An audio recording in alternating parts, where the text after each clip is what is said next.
यह वीडियो बहुत ही बेहतरीन है और बहुत ही इंपॉर्टेंट है, तो मेक श्योर आप मेरे साथ बने रहे इस वीडियो में पूरे लास्ट तक, ताकि कोई भी इंफॉर्मेटिव इंफॉर्मेशन आपसे मिस ना हो। तो सबसे पहले यहाँ पर हम अपने इस रेप्टिलियन ब्रेन के बारे में समझेंगे। रेप्टिलियन ब्रेन क्या होता है? तो जैसे हमारी ये धरती है, इस पे जब जीवन स्टार्ट हुआ तो पहले कौन थे? पहले डायनासोर थे। डायनासोर किस कैटेगरी में आते हैं? रेप्टाइल बोलते हैं। रेप्टाइल कहने का सिंपल से मतलब होता है ऐसे जानवर जो रेंगते हैं, जो अंडे देते हैं। तो यहाँ पर जो डायनासोर होते थे वो अंडे देते थे, वो रेंगते थे, तो इनको रेप्टाइल कैटेगरी में रखा गया था। ठीक है। फिर जैसे जैसे इस धरती पे जीवन आगे बढ़ा तो मैमल्स आए। मैमल्स कहने का मतलब ऐसे जानवर जो बच्चे देते हैं, जैसे शेर, चीता, बंदर, भालू, ये सब मैमल्स हैं। हम लोग भी मैमल्स होते हैं क्योंकि हमारे यहाँ भी बच्चे होते हैं। ठीक है, बच्चे जो माँ का दूध पीते हैं, तो इन सबको मैमल्स की कैटेगरी में रखा जाता है। और फिर जैसे जैसे इस धरती में जीवन आगे बढ़ता गया, नई नई जनरेशन, नई नई स्पीसीज आती गई, तो उनका जो दिमाग है उसके भी डेवलपमेंट होता गया, उसकी भी ग्रोथ होती गई, उसका भी इवोल्यूशन होता गया, विकास होता गया। अब जो ब्रेन है, आज की जनरेशन का जो ब्रेन है वो लॉजिकल थिंकिंग पे है, नई नई लैंग्वेजेस सीख सकता है, नई नई टेक्नोलॉजी सीख सकता है, नई नई चीज़ें बना सकता है और न जाने कितना कुछ कर सकता है। तो जो चीज़ यहाँ पर आपको समझने लायक वो यह है कि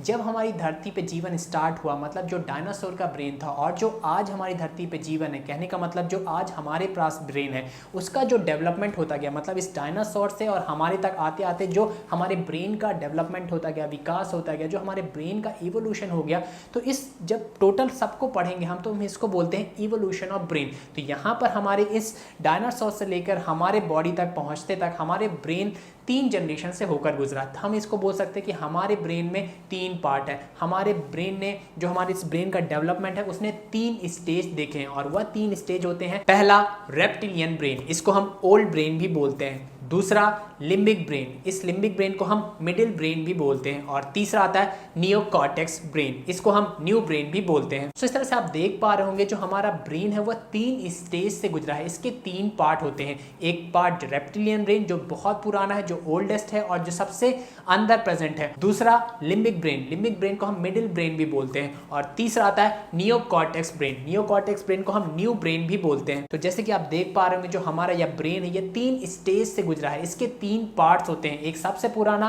फिर बीच में और नया। ठीक है, आप इसकी एक दूसरी में देख सकते हैं ताकि आपको और बेहतर तरीके से समझ में आए। जैसे कि आप देख सकते हैं जो हमारा सबसे ओल्डेस्ट ब्रेन है, जो सबसे अंदर प्रेजेंट है, वह है रेप्टिलियन ब्रेन। ठीक है, यह ओल्ड ब्रेन है। फिर उसके ऊपर आया लिम्बिक ब्रेन जो कि है मिडिल ब्रेन, जो आपको मिडिल में दिख रहा है ऑरेंज कलर से। फिर उसके ऊपर आया तीसरा न्यू ब्रेन, जो हमारा न्यू कॉर्टेक्स ब्रेन है, वह न्यू ब्रेन हमारा जो येलो कलर से इंडिकेट किया है। तो इस तरह से हमारा जो ब्रेन का डेवलपमेंट हुआ वह 3 पार्ट्स में हुआ है, 3 स्टेजेस में हुआ है। और इस इवोल्यूशन ऑफ ब्रेन को बड़े अच्छे तरीके से एक न्यूरो साइंटिस्ट पॉल डी मैकली ने अपनी ट्राइन ब्रेन थ्योरी में बताया है। और यहाँ पर मैं आपको एक और फैक्ट बात बता दूं, जो ये बड़ी बड़ी कंपनियां होती हैं वह इस ट्राइन ब्रेन थ्योरी को यूज करती हैं अपने प्रोडक्ट की मार्केटिंग करने के लिए, अपने प्रोडक्ट की ब्रांडिंग करने के लिए, ताकि वह लोगों के दिमाग में अपने प्रोडक्ट के प्रति एक अट्रैक्शन पैदा कर सकें। तो चलिए जल्दी से हम अपनी इस ट्राइन ब्रेन थ्योरी के बारे में समझ लेते हैं कि यहाँ पर जो हमारे ब्रेन के पार्ट्स हैं उसमें होता क्या है और क्या क्या ये फंक्शन परफॉर्म करते हैं, इनकी क्या प्रॉपर्टीज होती है। तो यहाँ पर जो ये रेप्टिलियन ब्रेन होता है, ये सबसे ओल्डेस्ट ब्रेन होता है। जो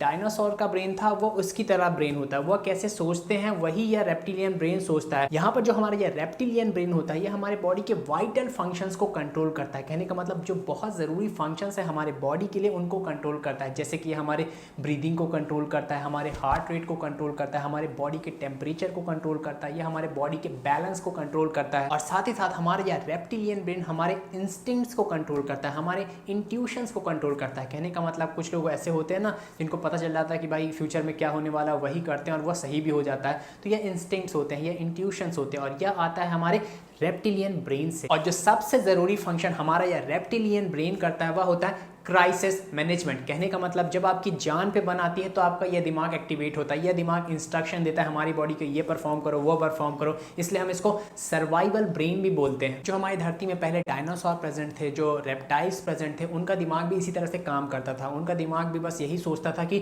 जिंदा कैसे रहा जाए। फॉर एग्जाम्पल किसी ऑब्जेक्ट को जब देखते थे, किसी चीज़ को जब वो देखते थे, तो उनके दिमाग में बस 2 ही क्वेश्चन आते थे, क्या इस चीज़ से मुझको खतरा है या नहीं है। और इस क्वेश्चन के रिस्पॉन्स में जो डायनासोर का ब्रेन होता था वह यही आंसर देता था कि अगर इस चीज़ से खतरा है तो या तो इस चीज़ को ही खत्म कर दो या तो फिर यहाँ से भाग जाओ। और इसी रेस्पॉन्स को हम बोलते हैं फ्लाइट और फाइट। फ्लाइट कहने का मतलब वहाँ से निकल जाओ, भाग जाओ, दूर चले जाओ, और फाइट मतलब उस चीज़ से लड़ो, भिड़ जाओ। और इस फ्लाइट और फाइट रेस्पॉन्स के बारे में हम वीडियो में आगे बात करेंगे, कैसे हमारी सोवस मसल इस फ्लाइट और फाइट रेस्पॉन्स पे एक्ट करती है, काम करती है और बिहेव करती है। तो अभी तक आपने जान लिया कि जो हमारा यह रेप्टिलियन ब्रेन होता है, यह एक क्राइसिस ब्रेन है, एक सर्वाइवल ब्रेन है। कहने का मतलब जब आपके जान पर बनाती है तभी यह एक्टिवेट होता है, तभी यह बड़े इफेक्टिवली से काम करता है। फॉर एग्जाम्पल अगर आपके सामने शेर आ गया ना, तो आप क्या करोगे उसके रिस्पॉन्स में? तब वहाँ पर जो आपका दिमाग काम करता है वो रेप्टिलियन ब्रेन होता है। आप रेप्टिलियन ब्रेन से ही उस वक्त सोचते हैं, या तो आप शेर से अगर बहुत ताकतवर हो तो लड़ोगे या तो फिर भाग जाओगे। तो ज़्यादातर लोग दूसरा ही ऑप्शन बताएंगे ना,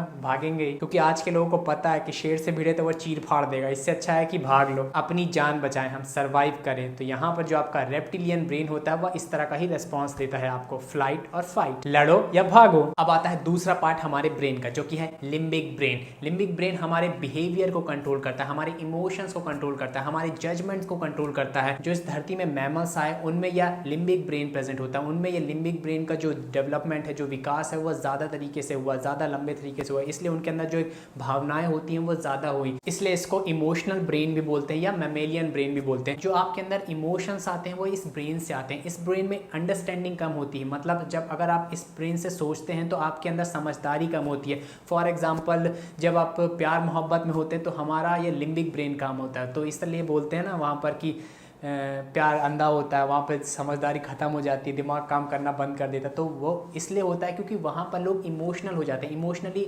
इन्वॉल्व हो जाते हैं, और आपके सारे इमोशंस को हमारा यह लिम्बिक ब्रेन ही कंट्रोल करता है। तो यहाँ पर हमारा यह लिम्बिक ब्रेन आपके इमोशंस को कंट्रोल करता है, आपके बिहेवियर को कंट्रोल करता है। किसी सिचुएशन में आप इमोशनली कैसे इन्वॉल्व होते हैं, कैसे उस चीज़ को, उस सिचुएशन को इमोशनली डील करते हैं, इस चीज़ को हमारा यह लिम्बिक ब्रेन कंट्रोल करता है। फॉर एग्जाम्पल किसी माँ का बच्चा शेर के सामने गिर गया, अब वहां पर मां यह नहीं सोचेगी कि मुझे अपनी रक्षा पहले करनी चाहिए, मुझे शेर खा जाएगा, मुझे भाग जाना चाहिए, अपने बच्चे को जाने दो, मरने दो। तो वहां पर मां क्या सोचेगी कि मुझे पहले अपने बच्चे को बचाना है, क्योंकि वहां पर मां का उस बच्चे से एक इमोशनल अटैचमेंट है। तो वहां पर उसके इमोशंस जागेंगे, उसका बिहेवियर जागेगा, वहां पर उस माँ का लिम्बिक ब्रेन काम करता है कि मुझे इस बच्चे को बचाना है, मुझे अपनी परवाह नहीं करनी, अपने सर्वाइवल पर ध्यान नहीं देना, मुझे इस बच्चे को बचाना है क्योंकि यह बच्चा मेरा है। वहाँ पर इमोशंस जुड़े होते हैं। तो वहाँ पर ऐसी सिचुएशंस में वह माँ किसी भी हद तक गुजर सकती है कि उस अपने बच्चे को बचाने के लिए शेर के सामने ना आए, भले वो शेर उसको खा जाए, वो अपने सर्वाइवल पे नहीं सोचेगी। तो यहाँ पर क्या हो, एक इमोशंस इन्वॉल्व हो गए। तो जब भी एक इमोशनल सिचुएशन आती है तो वहाँ पर आपका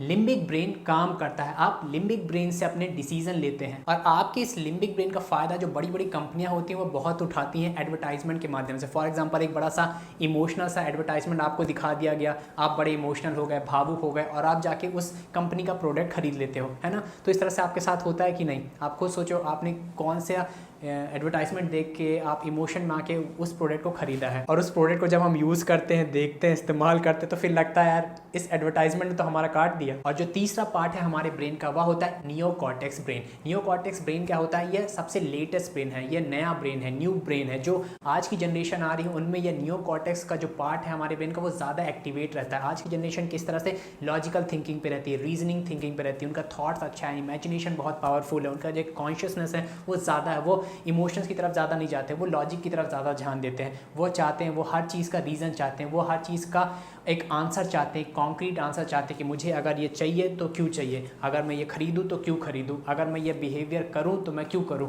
अगर मैं पढ़ूं तो क्यों पढ़ूं, अगर मैं ये वीडियो देखूं तो क्यों देखूं, मुझे इससे क्या फ़ायदा हो रहा है। तो यहाँ पर एक लॉजिक इन्वॉल्व हो जाता है हमेशा। तो हमको हमारा ये नियोकॉर्टेक्स ब्रेन एक लॉजिकल थिंकिंग देता है, इसलिए हम इसको थिंकिंग ब्रेन भी बोलते हैं। यहाँ पर जो हमारी अंडरस्टैंडिंग है, जो हमारी मैच्योरिटी है, जो हमको किसी चीज़ को परखने का एक क्षमता होती है वो बहुत ज़्यादा होती है। जैसे कि आप अपने आप को देख सकते हैं कि आप लोग बहुत स्मार्ट हैं, तभी तो आप मेरा ये वीडियो देख रहे हैं, क्योंकि आपको पता है कि इस वीडियो से आपको कुछ फ़ायदा होने वाला है। तो वीडियो में अभी तक आपने जाना कि हमारा जो यह ब्रेन होता है इसके अलग अलग पार्ट्स होते हैं, वो क्या क्या काम करते हैं, कैसे फंक्शंस करते हैं, कैसी प्रॉपर्टी होती है। जो हमारा पुराना ब्रेन है वो हमको सर्वाइवल इंस्टिंक्ट देता है, सर्वाइवल ब्रेन है, हमको किसी मुसीबत वाली घड़ी में कैसे काम करना है वो सिखाता है। दूसरा हमारा लिम्बिक ब्रेन होता है, वो एक इमोशनल ब्रेन है, इमोशनल वाली सिचुएशन से कैसे निपटना है, वहाँ पर हमारा लिम्बिक ब्रेन एक्टिवेट रहता है। और वहीं तीसरा जो ब्रेन है थिंकिंग ब्रेन, जो हमारा नियो कॉर्टेक्स ब्रेन है, वो हमको लॉजिकल थिंकिंग सिखाता है। अब यहाँ पर जो एक चीज़ आपको नोट डाउन करने लायक है वह यह है कि जो आपका ब्रेन होता है वह हमारे टोटल बॉडी मास का सिर्फ 2% होता है। कहने का मतलब जितना वेट हमारे दिमाग का है वह सिर्फ 2% है हमारे बॉडी वेट का, लेकिन यहाँ पर जो हमारा ब्रेन होता है वह 20% एनर्जी कंज्यूम कर लेता है हमारे बॉडी की। कहने का मतलब जो आपके बॉडी में टोटल एनर्जी है उसका 20% हमारा ब्रेन यूज कर लेता है और बाकी 80% से हमारी पूरी बॉडी चलती है। सो 2% का जो हिस्सा है वह 20% एनर्जी कंज्यूम कर रहा है और जो बाकी 98% की हमारी बॉडी है वो 80% एनर्जी में काम करती है। अब आपके माइंड में एक क्वेश्चन आ सकता है कि हमारा जो ब्रेन होता है ये तो बहुत सारी एनर्जी कंज्यूम कर रहा है, ये एनर्जी वेस्ट कर देता है, लेकिन यहाँ पर मैं आपको बता दूं जो आपका ब्रेन होता है वह स्मार्टेस्ट मशीन है। यहाँ पर हमारा ब्रेन उतनी ही एनर्जी यूज करता है जितनी उसको चाहिए होती है, ठीक है। तो यह क्या करता है इसके लिए, जैसे कि मैंने आपको बताया कि हमारे ब्रेन के 3 पार्ट हैं और ये तीनों पार्ट अलग अलग कैटेगरी के होते हैं। एक सर्वाइवल का ब्रेन है, एक इमोशनल ब्रेन है और एक थिंकिंग ब्रेन है, ठीक है। 3 अलग अलग पार्ट है। तो यहाँ पर मैं आपको बता दूं हमारे ब्रेन को जिस चीज़ की ज़रूरत होती है हमारा ब्रेन सिर्फ उसी पार्ट को एक्टिवेट करता है। फॉर एग्जाम्पल अगर आपके जान पे बनाई है, ठीक है, तो यहाँ पर हमारा जो ब्रेन होता है वो हमारे रेप्टिलियन पार्ट को ही एक्टिवेट करेगा, हमारे रेप्टिलियन ब्रेन को ही एक्टिवेट करेगा ताकि आप उस चीज़ से निपट सको। और बाकी जो हमारा लॉजिकल ब्रेन है, थिंकिंग ब्रेन है, इमोशनल ब्रेन है, कहने का मतलब लिम्बिक ब्रेन और नियो कॉर्टेक्स ब्रेन, वहाँ पर हमारा ब्रेन एनर्जी को नहीं भेजेगा, वहाँ से कुछ नहीं सोचेगा। जो भी सोचना है वो रेप्टिलियन पार्ट से ही सोचेगा। और वहीं अगर आपको कोई एक इमोशनल डिसीजन लेना है तो आपका ब्रेन सिर्फ आपके इमोशनल ब्रेन को ही एक्टिवेट करेगा। कहने का मतलब आपके लिम्बिक पार्ट को ही एक्टिवेट करेगा, वहीं पे एनर्जी लगाएगा। बाकी जो पार्ट हैं नियोकॉर्टेक्स पार्ट और रेप्टिलियन पार्ट वो शट डाउन रहेंगे, उससे काम नहीं लेगा, वहाँ पर एनर्जी नहीं जाएगी। तो इस तरह से हम देख सकते हैं कि जो हमारा यह ब्रेन होता है बहुत स्मार्टेस्ट मशीन होता है, हमारे बॉडी की एनर्जी को बड़े अच्छे से यूटिलाइज करता है या उसको वेस्ट नहीं होने देता। तो अभी तक आपने वीडियो में जाना कि हमारा जो ब्रेन होता है उसके क्या क्या पार्ट्स होते हैं और वह क्या क्या फंक्शंस परफॉर्म करते हैं।